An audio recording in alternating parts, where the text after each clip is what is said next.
है क्या क्या उसका बहुत सावधानी से सुनना साहब, जो मैं आपसे कहना चाहती हूँ। यदि देहम पृथक कृत्यम चित्तस्य विश्रामतिष्ठसि अधुनैव सुखी शांतं बंधन मुक्तो भविष्यसि। सबसे प्यारा फूल, सबसे सुंदर फूल, जिसे हर कोई चाहता है कि वो हमारे हाथ में हो। माताओं जवाब दो जल्दी से, जल्दी फटाफट। एक ही तो फूल है ऐसा जो सबसे प्यारा है, जो मनुष्य के हाथों में सजता है। वो मनुष्य के हाथों में सजता है सबसे प्यारा फूल गुलाब। भाई उसे हाथ में लेते हैं तो हमें खुशी होती है कि गुलाब हाथ में ले लिया, मतलब एकदम मन खुशी खुशी हो जाता है ना। लेकिन क्षमा करना, आज मैं यहाँ आपको गुलाब बनने की बात नहीं करना चाहती। ये तो उसकी पूर्णता है कि वो मनुष्य के हाथों तक पहुंचाए। अगर ये बात ठीक से नहीं सुन पाए या भूल गए तो मुझे बड़ी तकलीफ हो जाएगी, क्योंकि मैं चाहती हूं कि आप इसको याद रखें। प्रारंभ कैसा भी हो, पूर्णता निहित होती है कि उसकी पूर्णता उसे कहां लेकर के गई है। मैं गुलाब की बात नहीं कर रही। इस दुनिया का सबसे सुंदर फूल, सबसे प्यारा फूल शायद गुलाब हो सकता है, लेकिन मेरी नजर में इस हमारे राष्ट्र का, हमारे देश का, हमारे भारत का सबसे प्यारा पुष्प और कोई नहीं हो सकता। वो खिलता कहां है तो हम देखेंगे, वो कीचड़ में खिलता है, कीचड़ में। उसका प्रारंभ कीचड़ में है। उसका प्रारंभ, कोई फर्क नहीं पड़ता कि आपका प्रारंभ कैसा है, कोई फर्क नहीं पड़ता कि आपका प्रारब्ध कैसा है, कोई फर्क नहीं पड़ता आपका अतीत कैसा है, कोई फर्क नहीं पड़ता आपका भविष्य कैसा है। फर्क केवल एक बात से पड़ता है, आपका वर्तमान कैसा है।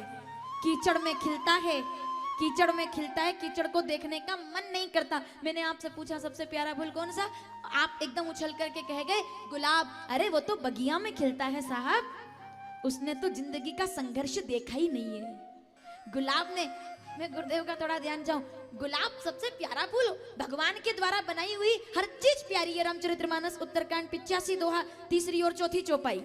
सब मामा प्रिय सब माम उपजाए सबते अधिक, सबको मैंने बनाया तो सब मेरे प्यारे। फूल भी प्यारा, कांटा भी प्यारा, सांप भी प्यारा, बिच्छू भी प्यारा, सब सब सब सब सब प्यारे।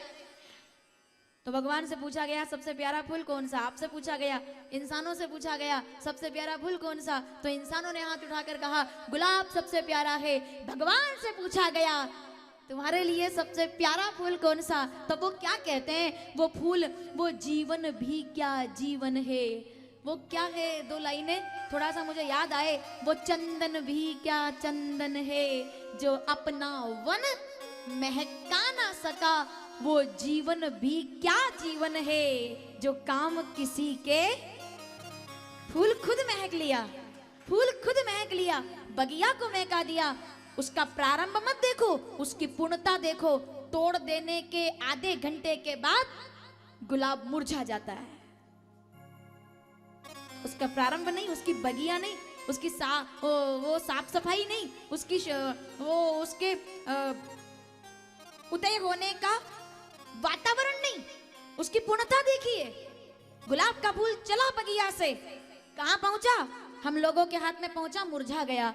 एक कीचड़ में एक खिला है कमल, और जब वो चला तब वो इंसानों के हाथों में नहीं, शंख चक्र गदा पद्म नारायण के हाथों की शोभा बन करके, और जगत को ये बता गया कि प्रारंभ कीचड़ में हो सकता है, पूर्णता नारायण के हाथों में होनी चाहिए। पूर्णता। गुलाब का फूल इंसानों के हाथ तक पहुंचा, कमल का फूल भगवान के हाथ तक पहुंच गया। मैं चाहती हूं कि आप कमल बने, कमल, सब सब कमल बने। सर्वधर्मान परित्यज्य, श्रीमद् भगवद गीता, मेरा सबसे पसंदीदा श्लोक, 18वां अध्याय 66वां श्लोक। सर्वधर्मान परित्यज्य माम कम शरणम भज, मेरी शरण में आकर देख। मेरे भगवान ने जो उनके पास पहुंच गया ना, उसका महत्व बढ़ाने में कोई देर नहीं की, बिल्कुल नहीं। जो मेरे दरबार में आता है वो मुझसे पहले पूजा जाता है। जवाब देना कौन सी बात चल रही है यहाँ। भक्त और भगवान के बीच का जो संबंध है, पशुपतिनाथ महादेव से ज्यादा और कौन हमें बता सकता है। हमारे शंकर भगवान, हमारे भोलेनाथ, अगर आप दर्शन करोगे तो स्वरूप इतना, लेकिन उनके भक्त को जब बाहर बैठा हुआ देखोगे, देखा है भोलेनाथ, हमारे भोलेनाथ का स्वरूप इतना। भोलेनाथ तो ढूंढने पर मिलेंगे, नंदी महाराज तो बाहर ही विराजमान हो गए विराट रूप में। मेरा भगवान कहता है कि जो मेरे शरण में आ जाए मैं उसका स्वरूप बड़ा कर देने में देर नहीं करता। वो मेरा नंदी हो जाता है, मेरा नंदी। वृंदावन आप जाते हो, कोई कृष्ण कृष्ण नहीं कहता। क्या है, क्या है, क्या है प्रेम, क्या है त्याग, क्या है परिणाम, क्या है गति, क्या है मुक्ति, क्या है मोक्ष, क्या है निर्वाण, क्या है स्वर्ग अपवर्ग की मुमुक्षाओं से भी परे, इस धरातल से, यहाँ की समस्त प्रकार की वासनाओं से परे, संवेदनाओं से उठ करके उस परम विचार तत्व को प्राप्त कर लेने का एकमात्र मार्ग, तो भक्ति से बड़ा मार्ग दुनिया में कोई दूसरा नहीं हो सकता है। क्योंकि वृंदावन में कोई कृष्ण कृष्ण नहीं कहता। जिसे देखो वो एक ही बात कहते हैं, नहीं मुझे नहीं पता, मैं भूल गई, मुझे अब भी याद नहीं आया, मैं भूल जाती हूँ, मुझे याद नहीं रहता, मुझे याद दिलाओ। किसका स्वरूप बढ़ाया मेरे भगवान ने, किसका स्वरूप बढ़ाया? शाम मिला दे, आवाज नहीं आ रही, शाम नहीं, आपकी बात नहीं कर रही हूँ मैं, टीवी पर जो लोग बैठे हुए हैं, भाई आप भी तो कुछ बोलो। आराम से सोफे पर बैठ करके कथा सुनते हो और बाद में मैसेज करते हो कि हमारा बड़ा मन था। अच्छा, जो सुनते सुनते आए वो तो यहाँ तक पहुंच गए, जो सुनने वाले थे वो तो यहाँ तक पहुंच गए। बहुत फर्क पड़ता है साहब, संगति का बहुत फर्क पड़ता है। बहुत बहुत बहुत पशुपतिनाथ महादेव से, आष्टा से आए हुए SBS विद्यालय के तमाम लोगों का मैं बहुत बहुत आभार करती हूँ। उस प्रांगण में हमारी कथा हुई है। हमारे भोलू सिंह जी ठाकुर साहब जो कि जय गणेश परिवार के ही सदस्य हैं और वो यहाँ तक पहुँच गए हैं। मैं कहना चाहती हूँ, मुझे कुछ याद आ गया। अगर भगवान से कुछ मांगना है ना, एक बात कहूँ आपसे, प्रारंभ चाहे कीचड़ में हो, पूर्णता नारायण के हाथों में होनी चाहिए। भगवान से कुछ मांगना हो ना, क्या मांगोगे आप? ठीक है भैया, अब थोड़ा सावधानी से सुनना। रामचरितमानस सुंदरकांड 45वां दोहा, चौथी चौपाई, सावधानी से सुनना। भगवान से क्या मांगोगे आप? हम सब मिलकर के भगवान से क्या मांगेंगे? हम सब मिलकर के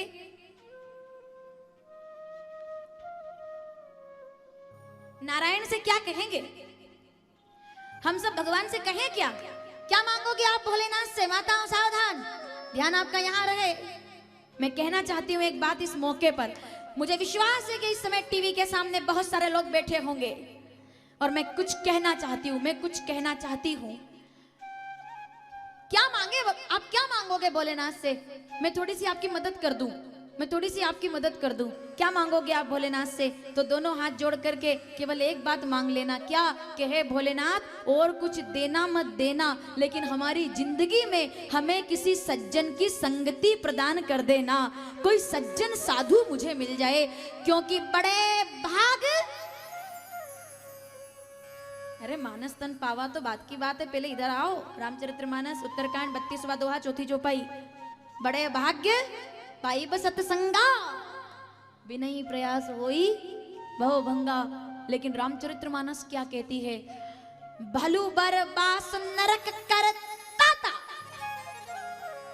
संगति का बहुत प्रभाव पड़ता है साहब। आप किसके साथ उठ रहे हैं, आप किसके साथ बैठ रहे हैं, किससे बात कर रहे हैं। आप कहोगे कि सब संस्कारों पर ही निर्भर करता है। मैं कहती हूं नहीं, संगति पर निर्भर करता है। संगति पर, आपका संग कैसा है। भलु बर बास नरक कर ताता। ये वो लोग विचार करेंगे इस समय जिन लोगों ने कुछ खोया है। ये वो लोग विचार करेंगे, मेरी बात सुनना अगर टीवी के सामने बैठे हो, ये वो लोग विचार करेंगे जिन लोगों ने बहुत कुछ खो दिया है कुछ भी नहीं पाने के लिए। बहुत कुछ खो दिया है, ये आनंद खो दिया है, ये आनंद खो दिया है कुछ भी नहीं पाने के लिए। भलु बर बास नरक कर ताता, दुष्ट संग जनी देव विधाता। किसी सज्जन की संगति मिले तो 1000 तरह के पुण्य खोकर के भी प्राप्त कर लेना, और किसी दुर्जन की संगति मिले, चाहे वो कितना ही प्यारा क्यों ना हो, उसका त्याग कर देने में कोई बुराई नहीं है, जो आपके जीवन को पतन की ओर लेकर के जाए। संगति का प्रभाव पड़ता है। एक दुनिया कैमरे के इस तरफ भी है, एक दुनिया कैमरे के उस तरफ भी है। अब आप खुद विचार करें, किसने क्या खोया, किसने क्या पाया। एक दुनिया कैमरे के इस तरफ है, हम जो टीवी के अंदर बैठे हैं, एक दुनिया वो है जो टीवी के बाहर बैठे हैं। हम सभी कथा सुन रहे हैं, लेकिन थोड़ा सा विचार कीजिएगा, संगति जो आपके विचारों को दूषित कर दे। मैं कहना चाहूंगी एक बात, इस दुनिया की गलत फहमियों की, क्या मुझे एक लाइन याद आ गई, बड़ी दिलचस्प कहानी है, थोड़ा सा सुनना मेरी बात। ये मैं बहुत अधिकार से बोल रही हूँ और मेरे सामने बैठे हुए लोग शायद मेरी बात को समझने की कोशिश करें। आपकी बात नहीं कर रही हूँ, मेरे सामने बैठे हुए मेरे अपने लोग जरा मेरी बात को समझने की कोशिश करेंगे। इस दुनिया की गलत फहमियों की बड़ी दिलचस्प कहानी है और जिसको समझ में आ जाए वो विचार कर लेना। इस दुनिया में गलत फहमियों की दिलचस्प कहानी है। हर ईंट सोच रही है कि दीवार केवल मेरे ही ऊपर खड़ी हुई है।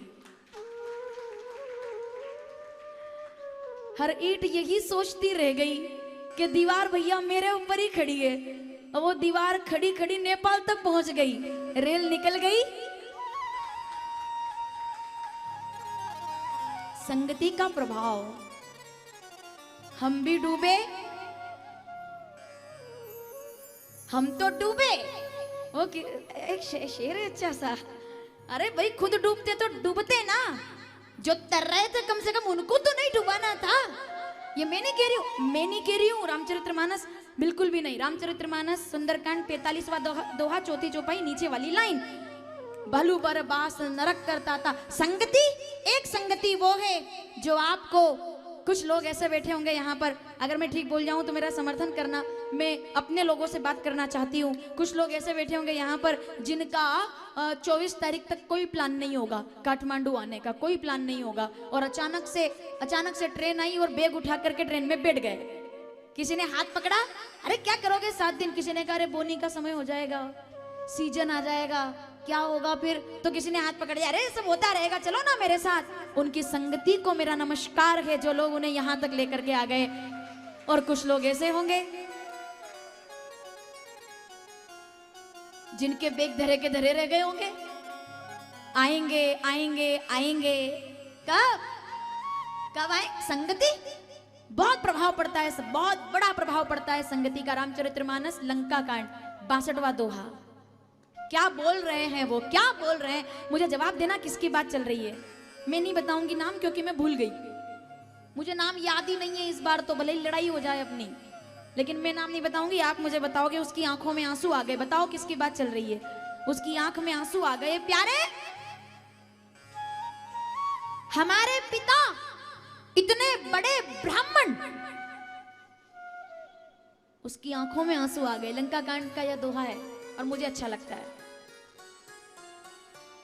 हमारे पिता इतने बड़े ज्ञानी रहे, इतने बड़े पंडित रहे, इतने बड़े विद्वान रहे, इतने अच्छे ऋषि के कुल में हमारा जन्म हुआ, तो भी मुझे तो इस बात का अफसोस है कि तुम्हें अगर करना ही था कुछ तो कोई और रास्ता चुन लेते। ये तुमने क्या किया। हर आनी जगदम्ब अब सट चाहत कल्याण। ये बाद वाली लाइन है, पहली वाली लाइन अगर बताऊंगी तो हो सकता है मुझे नाम याद आ जाए, पर नाम आपको याद आना चाहिए। वो कोई ज्ञानी नहीं है, वो कोई पंडित नहीं है, वो कोई विद्वान नहीं है, वो कोई विद्वान नहीं है, अरे वो तो सोया रहता था। लोग कहते थे ये तो नींद का ही बीमार है, सोता है सोता है सोता है। मैं कहती हूँ साहब, उसका 6 महीने सोना, उसका 6 महीने सोना किसी 4 वेदों के ज्ञाता के जागने से ज्यादा बड़ा हो गया। और वो क्या कहता है, वो क्या कहते हैं कि प्यारे मैं तुम्हें धन्यवाद देता हूँ। क्या बोले वो, मुझे तो बहुत अच्छी लगती है ये बात। क्या बोले वो कि प्यारे, हाथ पे उठा लिया अपने छोटे भाई को कि प्यारे मुझे इस बात का अफसोस है कि मेरे एक भाई ने राम जी का विरोध कर लिया, लेकिन मुझे इस बात की खुशी है कि किसी बालाजी का संग पाकर के, किसी बजरंगी का संग पाकर के लंका की इन 4 दीवारियों से उठ कर के मेरे प्यारे विभीषण तुम राम जी के भगत बन गए। इससे तुमने हमारे कुल को तार दिया है। तुम्हारी संगति को मेरा प्रणाम है। मैं आज इस मौके पर कुंभकर्ण को याद करना चाहती हूँ, उसके ज्ञान को याद करना चाहती हूँ। कुंभकर्ण ने कहा विभीषण क्या बढ़िया बात है, ये क्या बढ़िया बात है। कुंभकर्ण बिलखान वो बिलक गया साहब, वो बिलक गया कि ये क्या हुआ। जो हरि आनी जगदम्ब अब सठ चाहत कल्याण, ये क्या हो गया। लेकिन तब वो दुखी हुआ, तब उसने विभीषण से बात की कि तेरी संगति ने तुझे तार दिया। मैं एक बात कहूं आपसे, चाहे मेरे मन में एक बात है, ये मैं कहना चाहती हूँ, गलत दिशा में बढ़ रही भीड़ में चलने से ज्यादा अच्छा है, मेरी बात सुनना जरा सावधानी से, गलत दिशा में चल रही भीड़ के साथ चलने से ज्यादा अच्छा है सही दिशा में अकेले चलना प्रारंभ कर देना चाहिए। ना हो साथ कोई, इस कथा ने हमको ये सिखाया है साहब, इस कथा ने ये सिखाया है। ये मैंने देखा है पिछले 1 महीने में, ये हमने देखा है 1 महीने में कि किसको कहते हैं ऊर्जा। ना हो साथ कोई, अकेले बढ़ो तुम। आज जब यहाँ बैठते हैं और कथा के बाद जब कोई झूम करके नाचता है, नृत्य करता है, तब मुझे ये नहीं लगता है कि वो कोई नाच रहा है, मुझे ये लगता है कि उसकी सफलता नाच रही है, क्योंकि वो अकेला बढ़ करके इतने लोगों का सहयोग लेकर के इस कथा को यहाँ तक लेकर के आया है। ये सफलता नाच रही है, ये सफलता है जो नृत्य करती है। ना हो साथ कोई, मेरी शुभकामनाएं हैं इस आयोजन के उन 9 युवाओं के लिए, जोरदार ताली बजाएं आप। उन 9 युवाओं के लिए मेरी शुभकामनाएं हैं जिन बच्चों ने, जिन लड़कों ने, जिनकी उम्र 20 साल से ऊपर भी नहीं होगी, 25 साल से ऊपर भी नहीं होगी, उन लड़कों ने, टीवी के माध्यम से जो लोग कथा देख रहे हैं, मैं उनको बता दूं, हर ईंट सोचती है कि दीवार केवल उस पर खड़ी है, लेकिन एक बात इस कथा ने ये प्रेरणा दी है, इसकी सफलता ने ये प्रेरणा दी है। ये जय गणेश परिवार हमारा सहयोग करता है, वर्षामृत सेवा संस्थान, हम लोग यहाँ आकर के इस कथा को और ज्यादा अच्छा बनाने का प्रयास करते हैं, लेकिन नलखेड़ा से लेकर के नेपाल तक की यात्रा, ट्रक से लेकर के यहाँ तक आने तक की यात्रा, 44 डिग्री तापमान में बॉर्डर पर, आप विचार कीजिएगा कि ये कथा यहाँ तक कैसे पहुंचती है। बॉर्डर पर 44 डिग्री के तापमान में सामान को ट्रक में से उतार करके वापस लौट करने की ये यात्रा है। ये कितने संघर्षों के बाद नेपाल तक की कथा हम लोग इतनी सफलता तक पहुंचा पाते हैं। मैं उन 9 युवाओं के लिए जोरदार तालियां चाहती हूँ आपसे। मुझे नाम उनका पता नहीं है, लेकिन टीवी के माध्यम से उनका नाम यहाँ पर आएगा। हमारे साउंड वाली टीम, प्रेम साउंड, एक बार जोरदार ताली बजाएं आप। हमारे सोनू भैया की पूरी टीम, एक बार जोरदार ताली। और चाहूंगी कि अगर हो सके तो वो प्रणाम करने के लिए व्यासपीठ पर जल्दी से आ जाएं, अगर उपलब्ध हो यहाँ पर जल्दी से। वो 9 लड़के, वो 9 लोग जो यहाँ पर उपस्थित हो, अगर मैं सत्संग के श्रोताओं से केवल 2 मिनट चाहती हूँ, क्योंकि ये वो लोग हैं जिन लोगों के कंधों पर ये पूरा आयोजन खड़ा हुआ था। वो 9 लोग, जिन 9 लोगों ने, और कोई भी वृद्ध आपको नजर नहीं आएगा, कोई बुजुर्ग नजर नहीं आएगा, ये वो 9 लोग हैं जिन जोरदार ताली बजनी चाहिए आपकी व्यवस्थाएं। कोई इस होटल में है, कोई उस होटल में है, ये व्यवस्थाएं, ये साउंड, ये समस्त प्रकार का ये पूरा मैनेजमेंट, एक बार जोरदार ताली बजाएं आप इन लोगों के लिए, क्योंकि इन लोगों की मेहनत ये सफलता बन करके यहाँ पर है। मैं शुभकामनाएं करती हूँ बाबा महादेव से कि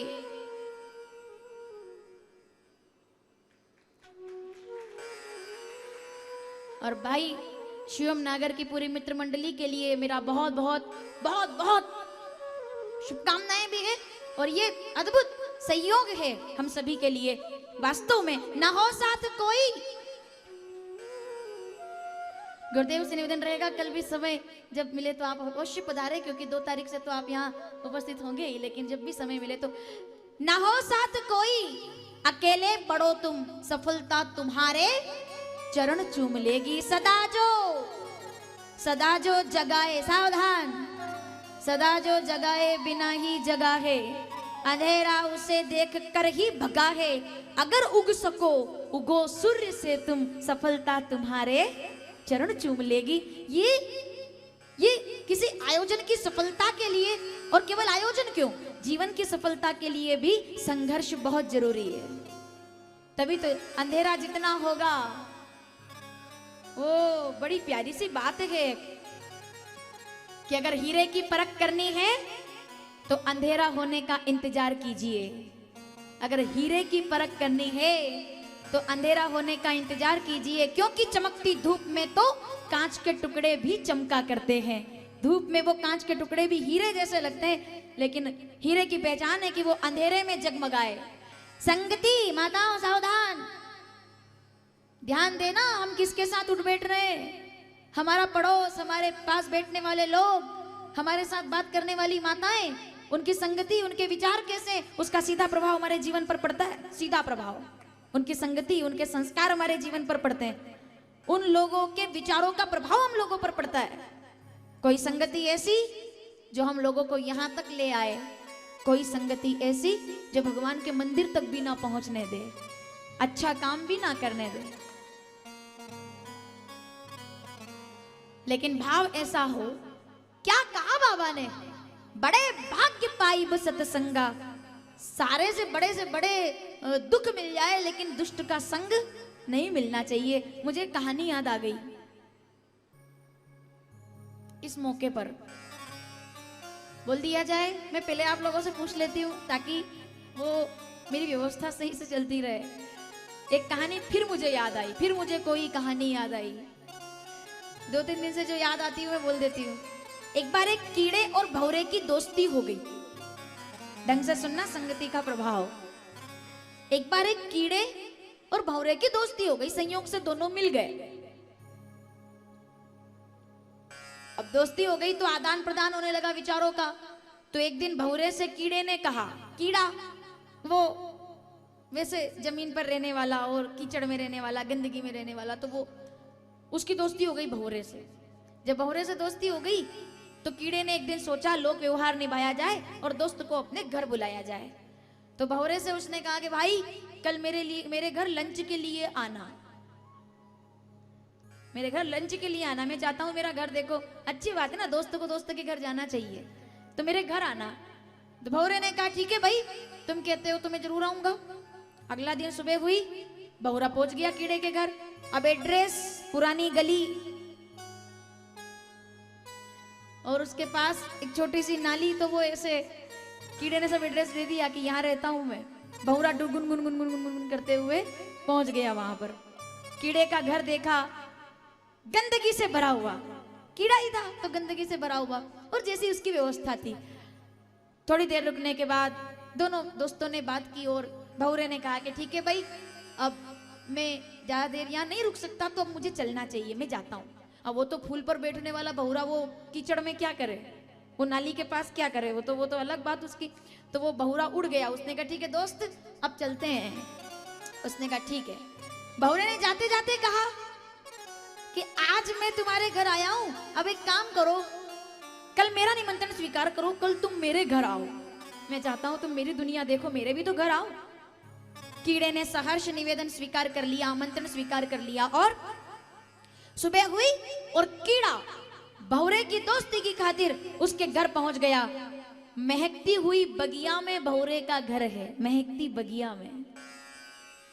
ध्यान से सुनिएगा, बहुत ध्यान से, और मुझे कुछ बोलना ना पड़े और आप तक मेरी बात पहुंच जाए, इस बात की अपेक्षा मैं श्रोताओं से रखती हूं। भौरे का घर महका महका सा, कलियां महक रही है और सब एकदम संभल जाओ चमन वालों के आए दिन बहार के, एकदम एकदम खुशियों से भरा हुआ माहौल उसके घर का। बगिया थी, फूल पर बैठा हुआ था भौरा, कीड़ा जमीन पर चल रहा था। तो भौरे ने कीड़े को प्यार से प्रेम से अपने हाथ से उसको उठाया जैसे भी, और फूल पर ला करके बिठा दिया कि लो साहब यहाँ बैठो, आपकी जगह मैंने यहाँ बनाई है। देखो कीड़े के भाग्य जागे, वो अभी तक नाली में पड़ा हुआ था, वो फूल पर जाकर के बैठ गया। भौरे ने बिठाया और कीड़ा बैठ गया कीड़ा। तो उसने बहुत देर तक देखा, उसने सोचा कि मैंने भी कहाँ इसको अपने घर बुला करके अपनी बात खराब कर ली, ये फूलों में रहने वाला भौरा मेरे घर आया होगा, क्या सोचा होगा इसने। चलो पर ठीक है, कोई बात नहीं, यहाँ तो गया। भौरे ने कहा ठीक है, अब मुझे थोड़ा काम है, तुम अभी यहीं ठहरना, मैं तुम्हारे लिए पराग लेकर के आया हूँ, मैं तुम्हारे लिए फूलों का रस, फलों की सुगंध लेकर के आया हूँ, ये स्वीकार करो, मैं अभी आया। भौरा इतना कह करके गुनगुन गुनगुन गुनगुन उड़ गया और वो कीड़ा बैठा रह गया फूल पर। भौरे को आने में थोड़ी देर हो गई, सुबह सुबह का समय था। तभी एक माली आया, माली ने झटके से कुछ फूल तोड़ना शुरू कर दिया। 1 2 3 4 और 5वें नंबर पर कीड़ा बैठा था, उस फूल को भी तोड़ा और एक डलिया में डाल दिया। डलिया सीधे पहुंच गई एक भक्त के हाथ में। उस भक्त ने फूलों का वो गुच्छा उठाया और ऐसा का ऐसा उठा करके भगवान के मंदिर में लेकर के आ गया।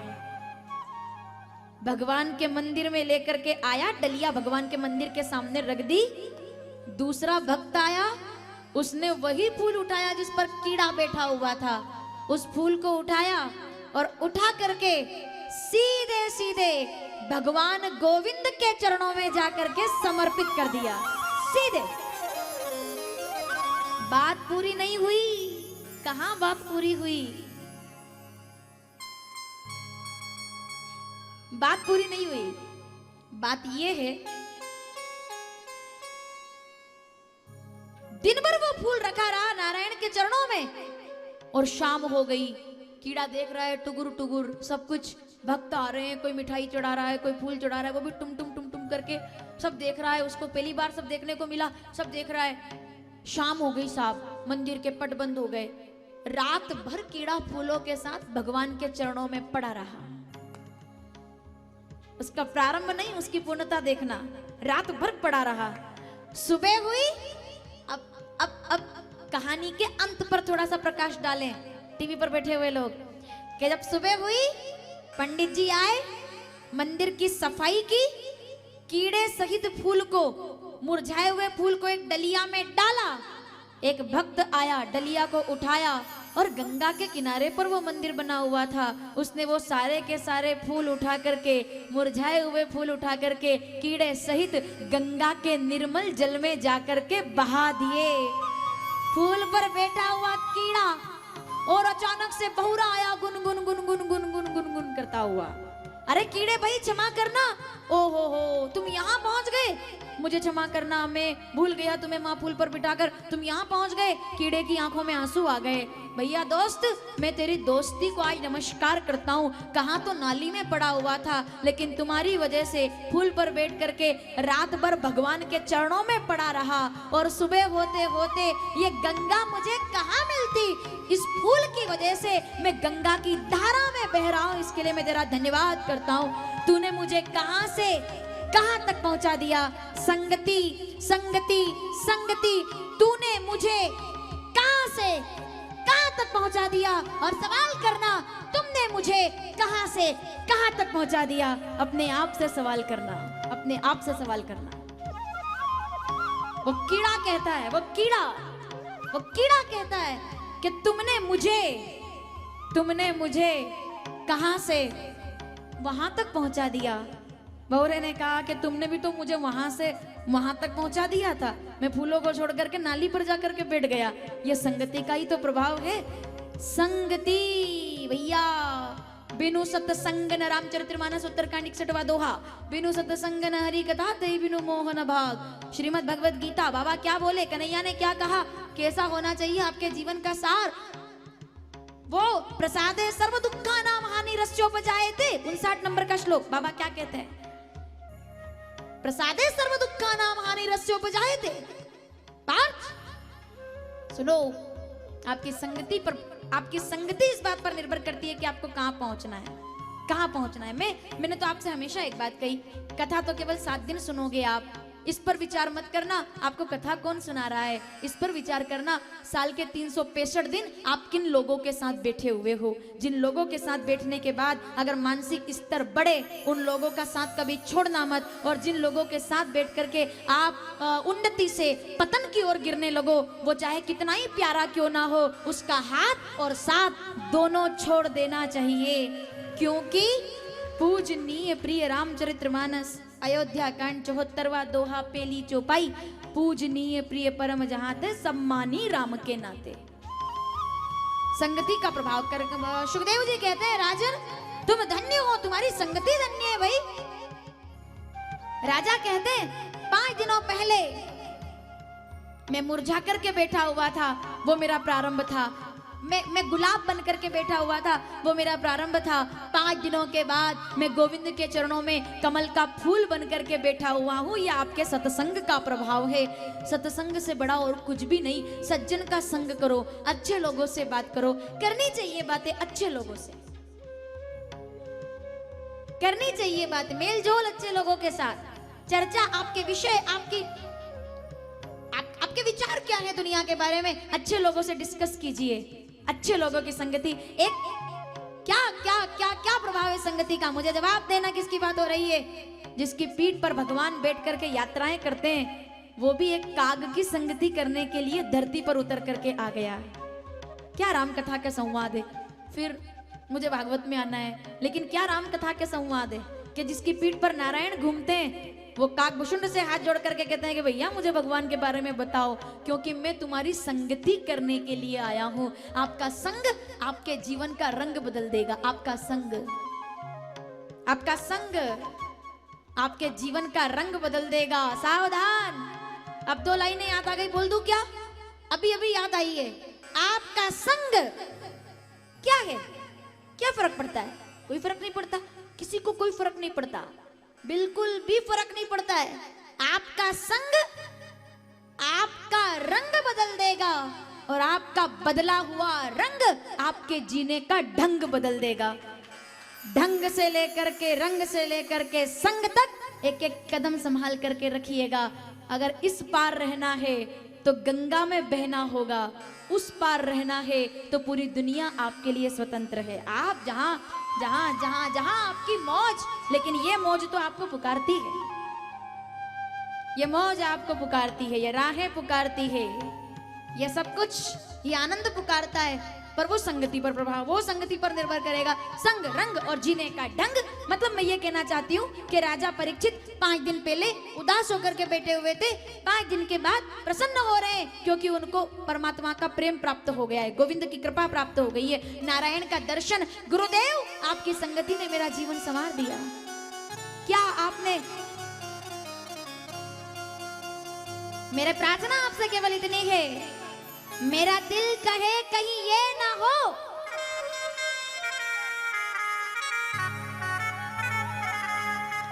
मेरा दिल कहे कहीं ये ना हो, कहीं ये ना हो, नहीं ये ना हो।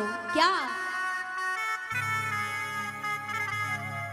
किसी रोज तुझसे बिछड़ के मैं, माताओं ये यात्राएं चलती रहे आपकी और मेरी।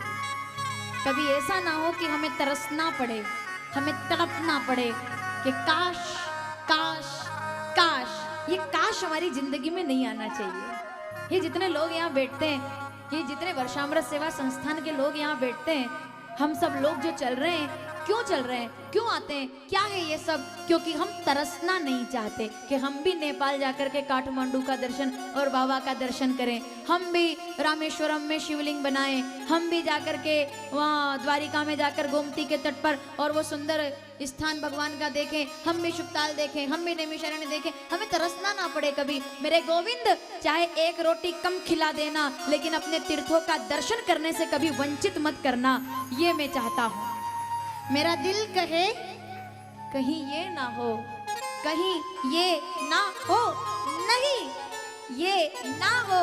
किसी रोज तुझसे बिछड़ के मैं तुझे ढूंढता फिरूं दर बदर, मेरे हम सफर मेरे किसी राह में।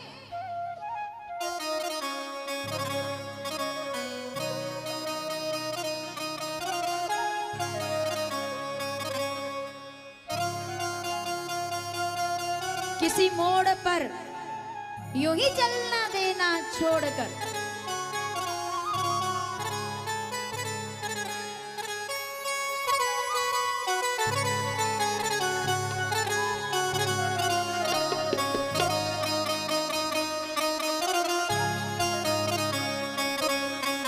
तेरा साथ थे तो है जिंदगी। इसके आगे मुझे याद नहीं है ज्यादा, लेकिन इतना पता है, तेरा साथ है तो है जिंदगी और जो कुछ भी है सब, वो सब तुमसे।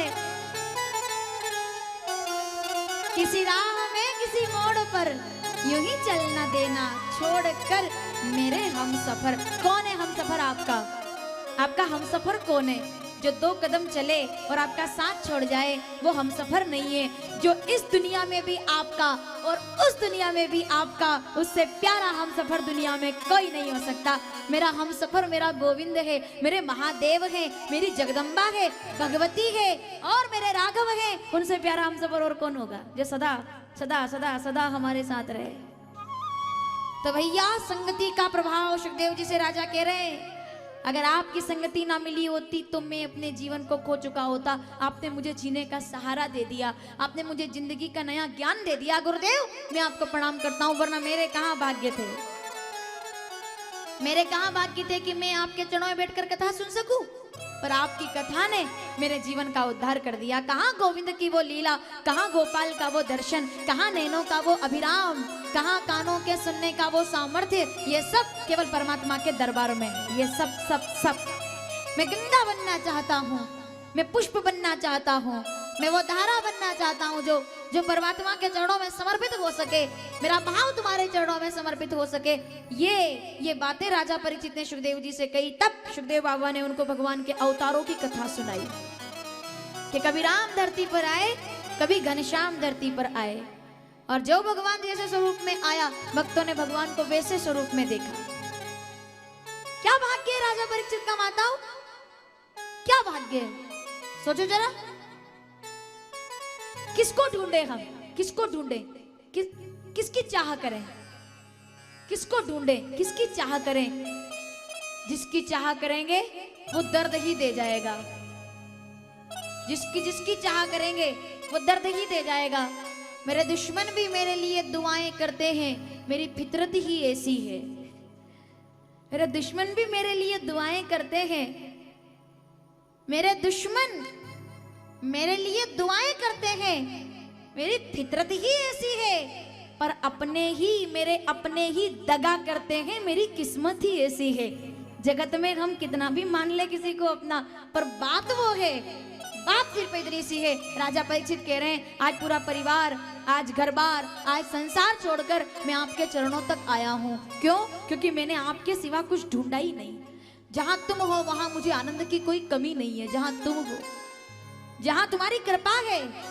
जब आ रहा था दुनिया में तो आंखों में आंसू थे कि कहां मेरा भगवान मुझे संभालेगा। बेदर्दी बाल मां तुझको मेरा मन याद करता है, बेदर्दी बाल मां तुझको बरसता है, जो आंखों से वो सावन याद करता है। राजा कह रहे, गुरुदेव मैं तो ढूंढ रहा था उसे बस्ती बस्ती पर्वत पर्वत, लेकिन आपके चरणों के इस आपके कमंडल से निकली इस भागवत की ज्ञान गंगा ने मेरे जीवन का उद्धार कर दिया। मैं आपको प्रणाम करता हूँ आपकी संगति ने। तो मेरे कहने का तात्पर्य, संगति अच्छी हो, संग विभीषण जैसा हो। हनुमान जी की संगति राम से मिला दे, संग भक्तों वाला हो। मतंग मुनि की संगति शबरी को राम से मिला दे। संगति ऐसी जो परमात्मा का। संग कैसा होना चाहिए, सावधान, संग कैसा होना चाहिए। संग तो भैया भरत जैसा होना चाहिए कि रोती हुई अयोध्या को चित्रकूट में ले जाकर के राम जी का दर्शन करवा दे। वो सज्जन का संग जरूरी है, वो संगति हमें उद्धार की ओर लेकर जाती है। राजा परीक्षित प्रसन्न हो गए, गुरुदेव बड़े भाग पाई वो सतसंगा, और बिना ही प्रयास होई। सत्संग चैनल के माध्यम से भी मैं नहीं जानती कि मुझे ये कहना चाहिए या नहीं, लेकिन मैं सत्संग चैनल के माध्यम से पूरे संस्कार और सत्संग परिवार को धन्यवाद देना चाहती हूँ। अगर ऑफिस में बैठे हुए लोग मेरी बात इस समय सुन रहे होंगे तो मैं आज आपके संस्कार और सत्संग परिवार के लिए एक बात कहना चाहती हूँ कि टीवी पर वैसे तो बहुत सारे चैनल चलते हैं, कहीं मीडिया के माध्यम से, कहीं सीरियल्स के माध्यम से, कहीं दुनिया भर की बातों के रूप में, लेकिन एक ऐसा चैनल जो घर बैठ करके लोगों को और किसी चीज से नहीं जोड़ता, सीधे सीधे इस चैनल ने लोगों को सत्संग से जोड़ दिया है। इसके लिए हम आभारी हैं कि कथाओं को लोगों से जोड़ दिया है, कथाओं को लोगों से जोड़ दिया है। साफ घर बैठे लोग कथा सुन पा रहे हैं जो यहाँ नहीं आ सके। इसके लिए सत्संग को धन्यवाद है कि सत्संग ने हमें सत्संग से मिला दिया। इस सत्संग के लिए राजा परीक्षित को जो सत्संग मिला, सुखदेव की कृपा से हमें सत्संग मिला। ये सत्संग हमारे पूर्वजों की कीर्ति की कृपा से हमारे जीवन की यात्राएं यूं चलती रहे कि हम परमात्मा के चरणों में। सुखदेव बाबा कहते हैं, राजन इतना सुनने के बाद सुनो राजा, ये सब कुछ मेरा नहीं है, ये तुम्हारे पुण्यों का प्रताप, तुम्हारे सत्कर्मों का प्रताप, जिस घर से तुम निकल करके आए हो उन लोगों का प्रताप कि तुम मेरे सामने बैठे हुए हो। राजा बारंबार हर्षित हो रहे हैं, प्रसन्न हो रहे हैं और सुनने जा रहे हैं वो कथाएं, क्योंकि अब तो गोविंद का प्रागट्य हो गया है। नंद घर आनंद भयो। आनंद नहीं आया क्या आप लोगों को? ऐसे आप तो ऐसे बोल रहे हैं बिल्कुल, नंद घर आनंद भयो। देखो मेरे सवाल में जवाब के लिए तैयार रहा करो, गुनून मुनून मत किया करो। एकदम मैं कोई ठिकाना नहीं है कब क्या पूछ लूं, मेरा कोई भरोसा नहीं है, इसके लिए बिल्कुल तैयार एकदम ऐसे रहा करो कि मैं स्विच ऑन करूं और आप एकदम तड़ाक ऑन एकदम। बहुत देर के बाद फिर वो वाला मामला ना हो, मामला ऐसा हो कि मैं कहूं और आपका जवाब मिल जाए, क्योंकि मुझे अच्छी क्या कौन सी चीज है इस कथा को जो। एक बात और, चलो ठीक है हमारे लोगों ने तो कर ली मेहनत और कथा लेकर के आ गए यहाँ तक, लेकिन मैं दूसरा धन्यवाद अगर किसी को देना चाहती हूँ तो मैं हमारी तीर्थ कथाओं में आने वाले इन श्रोताओं को धन्यवाद देना चाहती हूँ, जो लोग मुझे इन कथाओं के लिए ऊर्जा प्रदान करते हैं। ये मेरा वर्षामृत सेवा संस्थान, ये जय गणेश परिवार, चाहे मैं बहुत इस बात के लिए अभिभूत हूँ आप लोगों के आने से, क्योंकि आप ये लोग कहते हैं सब जो सामने बैठे कि वर्षा जी आपकी वजह से हमको तीर्थों के दर्शन हो जाते हैं। गलत बोलते हैं आप गलत बोलते हैं। हाँ मैं टीवी पर बोल रही हूँ कि आप गलत बोलते हैं, सही मैं बोलूंगी। अब मैं सच बताना चाहती हूँ, मेरी वजह से आप लोगों को तीर्थों के दर्शन नहीं होते, आप लोगों की वजह से मुझे तीर्थों में कथा करने का अवसर प्राप्त होता है। क्योंकि जब तक श्रोता नहीं होंगे, जब तक मेरे श्रोता नहीं, कितने लोग यहाँ पर उपस्थित होते हैं, कितनी जगह से कितने लोग यहाँ तक आते हैं। मैं आभार करती हूँ पूरे जय गणेश परिवार का कि आप लोग जिस तरह से साथ चल करके और इन यात्राओं में यहाँ आने के बाद पहले दिन से लेकर 7वें दिन तक किसी को देखना नहीं पड़ता कि क्या व्यवस्थाएं चल रही है। इसके लिए मैं आप लोगों का आभार करती हूँ कि ये व्यवस्थाएं, ये आप लोगों का त्याग और आप लोगों का समर्पण, बाबा भोलेनाथ से मेरी प्रार्थना है आप सभी लोगों को मेरे ही माध्यम से नहीं किसी भी माध्यम से तीर्थों का दर्शन होता रहे और आप सत्संग से जुड़े रहें। चाहे आप कहीं भी जुड़े, कोई प्रतिबंध नहीं। किसी एक घाट से ही गंगा का जल पिया जाए, मैं इस पक्ष में नहीं हूं, मेरी बात समझना। किसी एक घाट से ही गंगा का जल पिया जाए, मैं ये नहीं कहती हर घाट से गंगा का जल पीना शुरू कर दीजिए। जहां मिल जाए वहां से गंगा प्राप्त कर लो। घाट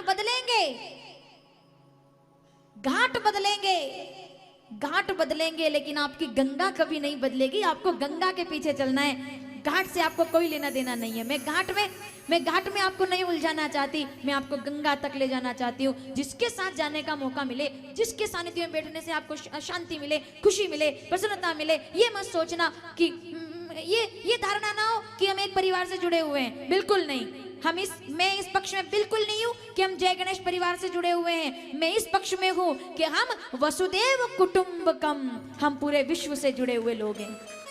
जय गणेश परिवार आपको बांधने के लिए नहीं है, जय गणेश परिवार आपको मुक्त गगन का पंछी बना देने के लिए है। उड़ो, सब उड़ो, जहां तक पहुंच सको, जितना कर सको, जहां जा सको, जितना भाव ले सको जिंदगी में उतना ले लेना। क्योंकि ये अवसर जो भगवान ने दिया है वो बार बार मिलने वाला अभी है यहाँ। कल खेल में हम हो ना हो, गर्दिश में तारे रहेंगे सदा। सब बदल जाना है, लेकिन हाँ ये जो कुछ भी है, जो आनंद है, ये मेरे गीत, मुझे अच्छी लगती है 2 लाइनें। ये मेरे गीत जीवन संगीत कल भी कोई दोहराएगा, जग को हंसाने बहरूपिया भेष बदल फिर आएगा। रहेंगे यही अपने निशान, इसके सिवा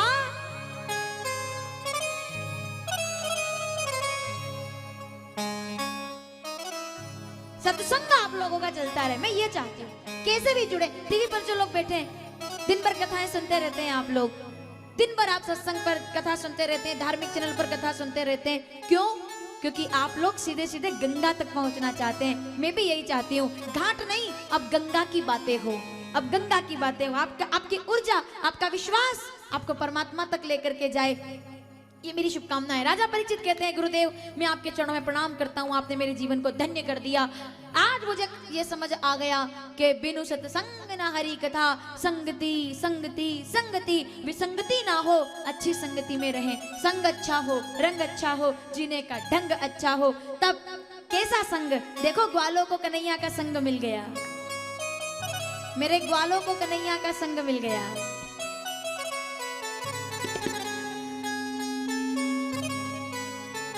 मुझ में हर रंग, मेरी संगति बदल गई। मुझ में हर रंग अब तुम्हारा है, तू ही कह दे कि तू हमारा है। मुझ में हर रंग अब तुम्हारा है। सुबह उठकर के वागमती का दर्शन, भोलेनाथ की कृपा, हरे कृष्ण हरे राम के गुणानुवाद, नमः शिवाय, ओम नमः शिवाय, हर हर बोले, ये सब क्या है? मुझ में हर रंग अब तुम्हारा है। ये तुम्हारा रंग है जो मुझे यहाँ ले आया है, ये कहानी मुझे यहाँ ले आई है, तुम्हारा संग मुझे यहाँ ले आया है। मैं इसके लिए गुरुदेव आपको प्रणाम करता हूँ। देखो ग्वाल बाल कैसे कन्हैया के, ये कौन है तुम्हारा दोस्त? क्या बोले ग्वाल बाल, किसने तार दिया? हमारा दोस्त कौन है? हमारा साथी कौन है? हमारा संगी कौन है? आइए अधिक मास में थोड़ा सा नाच लेते हैं, थोड़ा झूम लेते हैं। कौन है मेरा यार? कौन है मेरा दोस्त? कौन है मेरा सखा? लोग क्या कहते हैं?